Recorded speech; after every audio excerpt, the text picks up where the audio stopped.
afraid. And I'm going to introduce Diego Corzo, a DACA recipient from Texas.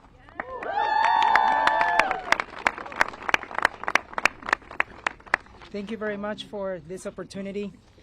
My name is Diego Corzo, and I stand here humbled with the opportunity to share my story as a DACA recipient from Austin, Texas. Thank you to the elected officials here today who are driving urgency to the issues that the DACA community is still facing. When I was 9 years old, my family made the sacrifice to leave their home country of Peru to go in the search of the American dream. I had no idea that on the pursuit of that dream would bring so many challenges and fears that I must overcome due to my immigration status. When I was a teenager, I had the grim realization that I would have to go above and beyond to be presented the same opportunities as my peers. I couldn't accept scholarships or financial aid, even though those were awarded for me to pay for college, despite graduating third in my high school class. Nonetheless, I graduated from Florida State University with 2 bachelor's degrees in the top 1% of my class. Thank you.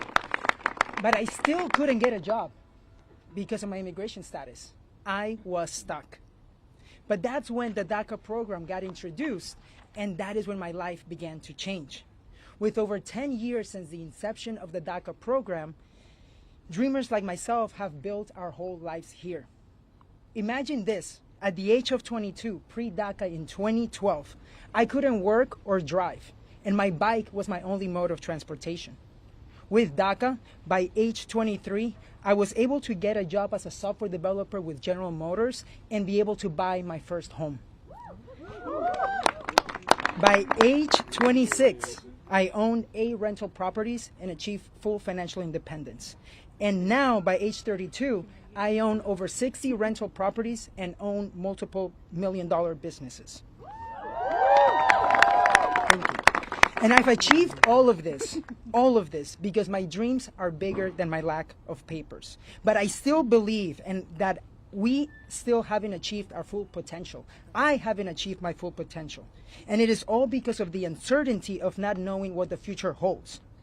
Living with constant fear that if the DACA program is ended, we can be deported. And there are more than 600,000 DACA recipients like myself who cannot fully contribute to their communities and achieve their true potential. And we are an asset to this country. We pay taxes just like all Americans do, and we are an integral part to the economy. Just last year, I paid over $180,000 in taxes, and DACA recipients have collectively paid over $11 billion into the economy.